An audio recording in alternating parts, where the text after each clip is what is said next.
Kitchen and লাইফস্টাইলে আপনাদের সকলকে স্বাগত।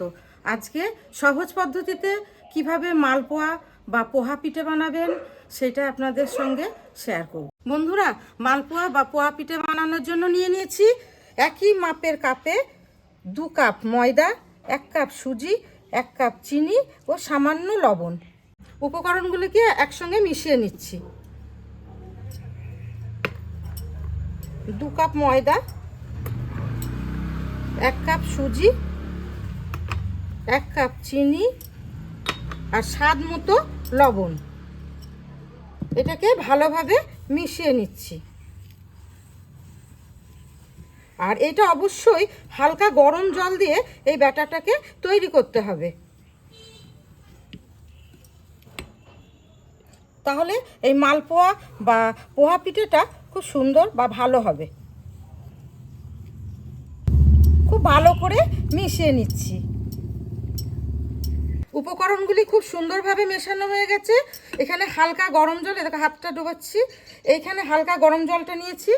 এই জলটা এই কাপের মাপে 2 কাপ দিয়ে আমি ব্যাটারটা তৈরি করব। জলটা একবারে ঢাললে হবে না, অল্প অল্প করে ঢালবো আর ব্যাটারটা তৈরি করব।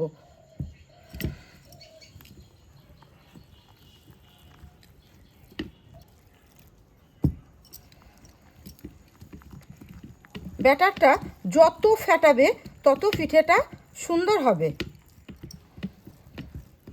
1 কাপ জল এর মধ্যে অ্যাড করে দিচ্ছি। এবার ব্যাটারটা যত ভালো করে ফেটাবে তত পিঠেটা ফুলবে। খুব ভালো করে ফেটাতে হবে। ব্যাটারটা খুব সুন্দরভাবে ফেটানো হয়ে গেছে।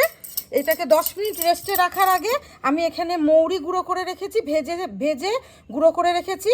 এই মৌরিটা এর মধ্যে দিয়ে দেবো। পুরো গুঁড়ো করিনি, হাফ গুঁড়ো করেছি। এর মধ্যে মিশিয়ে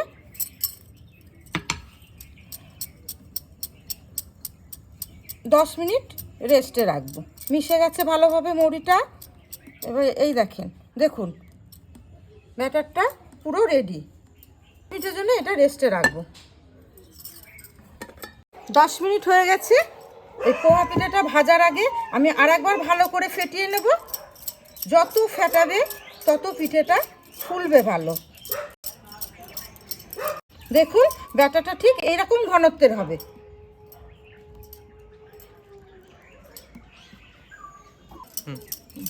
চলুন পোহা পিঠাগুলো ভেজে নেওয়া যাক। মালপোয়াগুলি ভাজার জন্য আমি এখানে সাদা তেল ইউজ করছি। তেলটা গরম হয়েছে কি সঠিকভাবে সেটা জানার জন্য আমি একটু এই মালপোয়া ব্যাটারটা এর মধ্যে ছেড়ে দিচ্ছি। দেখুন এই ব্যাটারটা উপরের দিকে ফুলে উঠে এসেছে। কারণ তেলটা সঠিকভাবে গরম হয়ে গেছে। এইবার আমি একে একে এই মালপোয়াগুলোকে ভেজে নেব। পোহা পিঠাগুলো আমি মিডিয়াম আঁচেই ভাজবো।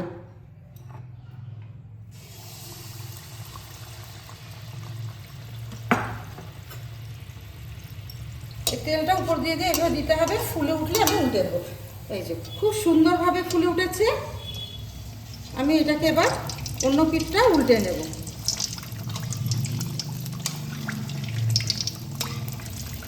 এতটা ফুলেছে যে তো উল্টানোই যাচ্ছে না।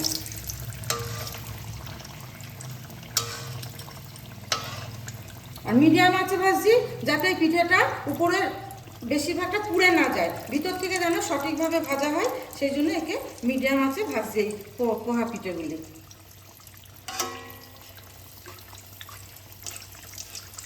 দুই পিঠি সুন্দরভাবে ভেজে নিয়েছি। কি সুন্দর ফুলেছে দেখুন বন্ধুরা। এবার আমি এটাকে তুলে নিচ্ছি।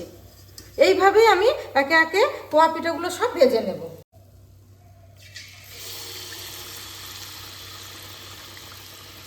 আর একটা পিঠে ছেড়ে দিলাম। ঠিক এইভাবেই উল্টে পাল্টে আমি এগুলোকে ভেজে নেব। আবারও ফুলে উঠেছে পিঠাটা। মালপোয়াটা কি সুন্দর ফুলেছে দেখুন। আর এক পিঠা আমি উল্টে এটাকে ভেজে নিচ্ছি। এই পিঠাটাও, এই মালপোয়াটাও কি সুন্দর ফুলেছে। পোয়ার ব্যাটারটা ভালোভাবে ফেটানো হলে এইভাবে প্রত্যেকটা মালপোয়ায় পিঠেগুলো ফুলবে। এই পিঠাটাও খুব সুন্দরভাবে ফুলেছে। মালপোয়াটা খুব ভালোভাবে ফুলে গেছে। এটাকেও আমি এবার তুলে নেব।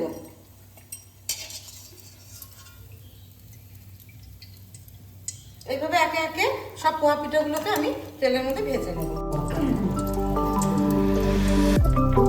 দেখুন কত সুন্দর ফুলেছে পোহা পিঠাটা।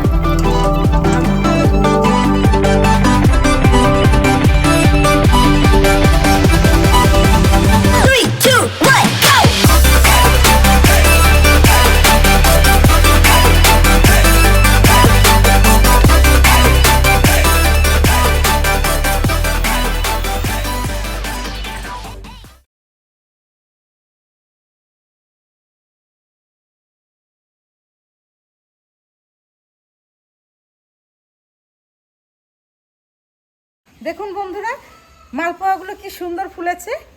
এই পিঠের রেসিপিটা ভালো লাগলে আপনারা শেয়ার করবেন, কমেন্টে আমাকে জানাবেন, আর অবশ্যই সাবস্ক্রাইব করবেন।